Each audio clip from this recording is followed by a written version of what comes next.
untuk bersiap-siap. Terima kasih.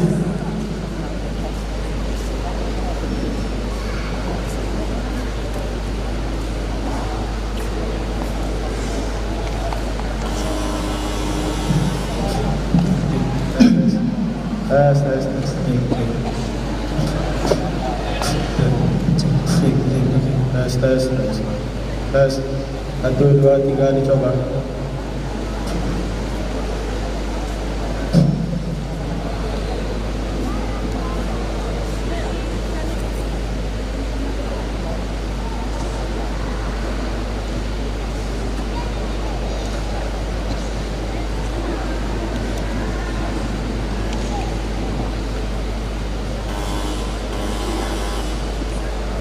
Assalamualaikum warahmatullahi wabarakatuh.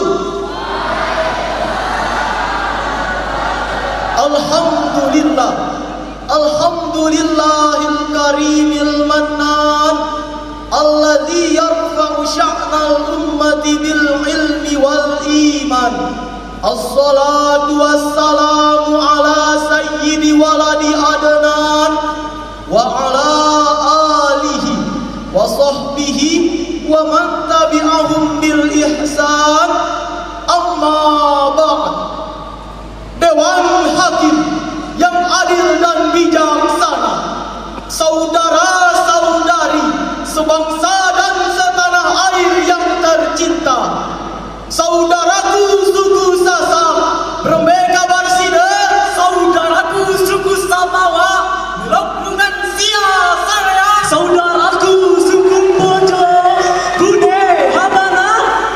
Dr. Jalal Amin, seorang pakar ilmu sosial dan ekonomi, mengatakan bahwa globalisasi merupakan sebuah istilah yang baru muncul ke permukaan.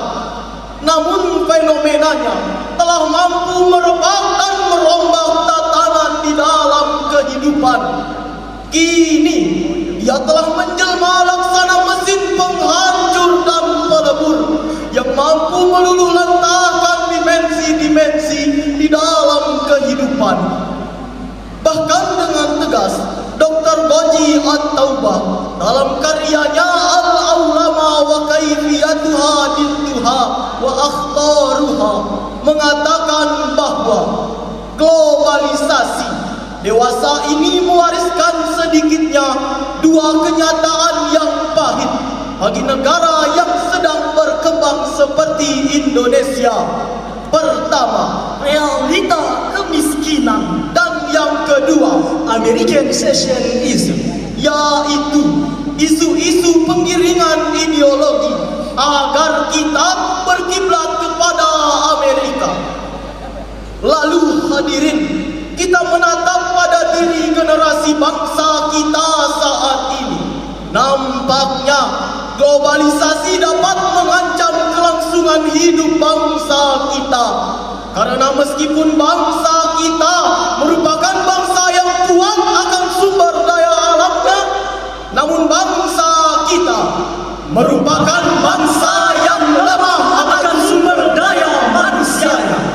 Contohnya saja, di dalam percaturan dunia bisnis, kita tidak ubah layaknya bola-bola pengusaha asing yang dengan seenaknya dipermainkan, ditendang, dilempar, bahkan dibuang keluar lapangan demi kepentingan mereka. Namun hadirin, di balik keelokan tersebut terdapat berbagai ancaman yang kita rasakan. Majalah Nasional Geografi menyatakan bahwa Indonesia saat ini berada di wilayah The Ring of Fire atau cincin api Pasifik. Puluhan gunung aktif siap meletus kapan saja. Pergeseran gerak bumi menambah potensi terjadinya gempa, bahkan tsunami yang siap melanda. Oleh karenanya, gerakan kolektif menghadapi krisis iklim dan polusi global adalah tema yang akan kami sampaikan pada kesempatan yang berbahagia ini. Dengan landasan Al-Quran Surah Ar-Rum ayat 41 sebagai berikut. A'udzu billahi minasy syaithanir rajim.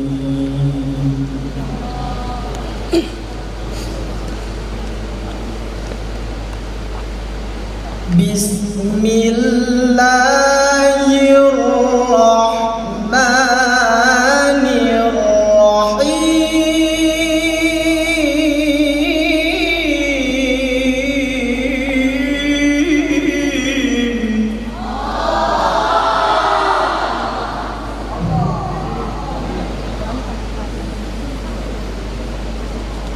ظهر الفساد في البر والبحر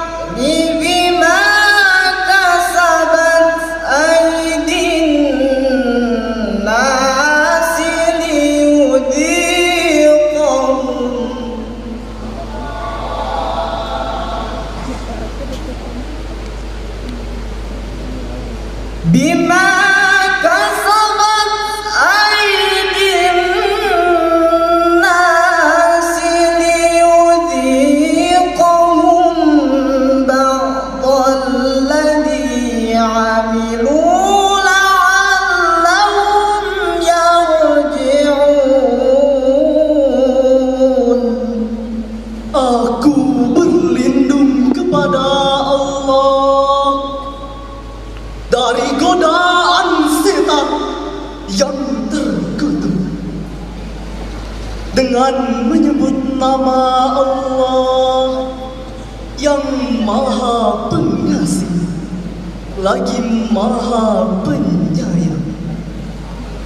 Telah tampak kerusakan di darat dan di laut disebabkan perbuatan tangan manusia.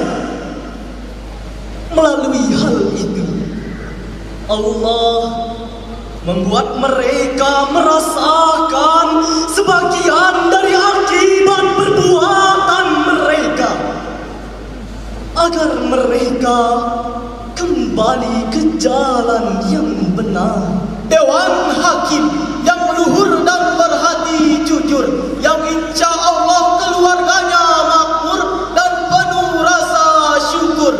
Hadirin yang ramai dan menghibur, Imam Al-Asbahani menjelaskan ayat ini sebagaimana dikutip oleh Profesor Dr. Muhammad Quroi Shihab dalam tafsirnya Al-Misbah volume 11 halaman 76 menjelaskan bahwa kata al-fasad keluarnya sesuatu dari keseimbangan baik itu sedikit maupun banyak. Al-fasad berarti daratan dan lautan sebagai tempat terjadinya kerusakan, atau daratan dan lautan itulah sendiri yang rusak. Adapun Imam Al-Alusi dalam tafsirnya Ruhul Ma'ani jilid ke-21 halaman 47 menjelaskan bahwa kata al-fasad dimaknai dengan arti kekeringan, kematian makhluk hidup, banyak terjadinya kebakaran lahan dan hutan, serta terjadinya bencana dan malapetaka, sehingga terjadinya banjir bandang yang hebat, cuaca ekstrim yang tambah cepat, kualitas udara yang semakin sekarat, bahkan gelombang panas ekstrim terus meningkat berat. Adapun asbabun nuzul Quran surah Ar-Rum ayat 41 tersebut tidak menafsirkan satu peristiwa tunggal saja, melainkan menafsirkan seluruh peristiwa umum, bahwa kerusakan yang terjadi di daratan dan di lautan disebabkan perbuatan tangan manusia. Hadirin yang berbahagia, selain faktor terjadinya kemaksiatan di muka bumi yang disebabkan oleh manusia, kerusakan-kerusakan di muka bumi ini juga disebabkan oleh deforestasi, yaitu menciptakan kawasan elit di tengah hutan, hutan Sumatera, Kalimantan, Sulawesi dan Papua.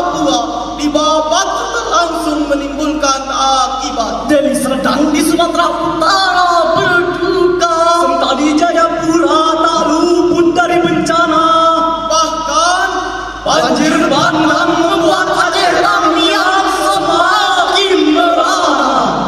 Na'udzubillah, summa na'udzubillah.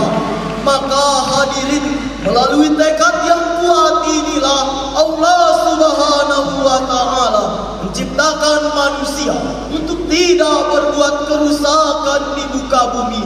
Telah diciptakannya dengan penuh kebaikan. Hal tersebut sesuai dalam firman-Nya dalam Al-Quran surah Al-A'raf ayat 56 sebagai berikut. وَلَا تُفْسِدُوا فِي الْأَرْضِ بَعْدَ إِصْلَاحِهَا وَادْعُوهُ خَوْفًا وَطَمَعًا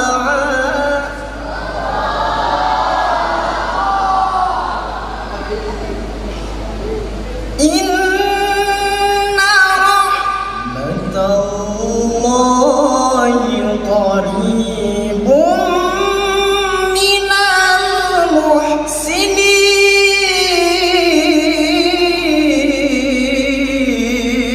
المحسنين إن رحمة الله قريب من المحسنين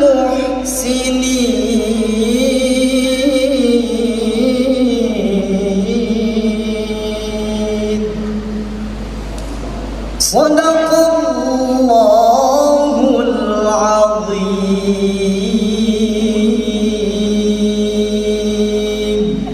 Janganlah kamu berbuat kerusakan di bumi setelah diatur dengan baik.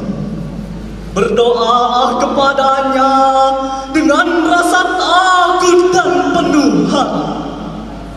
Sesungguhnya rahmat Allah sangat dekat dengan orang-orang yang berbuat baik.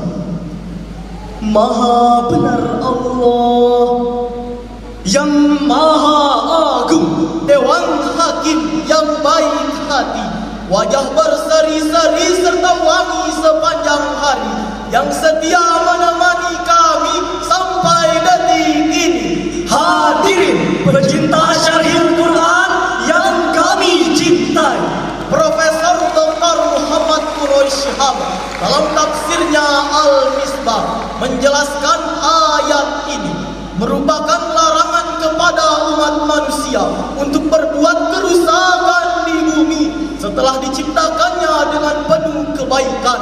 Kerusakan-kerusakan tersebut mencakup kerusakan lingkungan seperti pencemaran udara, penebangan hutan liar dan deforestasi. Sedangkan dalam tafsir As-Sam'ani mengutip perkataan Tabi'in Ad-Dahab yang menyebutkan bahwa perbuatan merusak bumi seperti memblokir aliran air, menebang pepohonan yang tengah berbuah, serta merusak koin-koin emas dan perak. Oleh karenanya, jikalau manusia serakah, maka alam akan marah. Jikalau alam dicemari, maka bencana akan menghampiri. Namun, jikalau manusia sadar untuk berbuat kebaikan, maka rahmat Allah akan turun secara sistematik. Maka ayat ini bukan hanya larangan, ia adalah panggilan, ia adalah peringatan, dan ia adalah bentuk teguran. Rasulullah sallallahu alaihi wasallam memuji umatnya yang dengan secara sadar berbuat kebaikan. Beliau bersabda, "Ma min muslimin yaghrisu gharsan aw yazra'u zar'an fayakulu minhu tayrun aw insanun aw bahimatun illa kana lahu bihi shadaqatun." Tidaklah seorang muslim menanam tanaman atau menabur benih, lalu hasilnya akan dimakan oleh burung, manusia dan hewan. Kemudian hal tersebut akan menjadi sedekah bagi dirinya.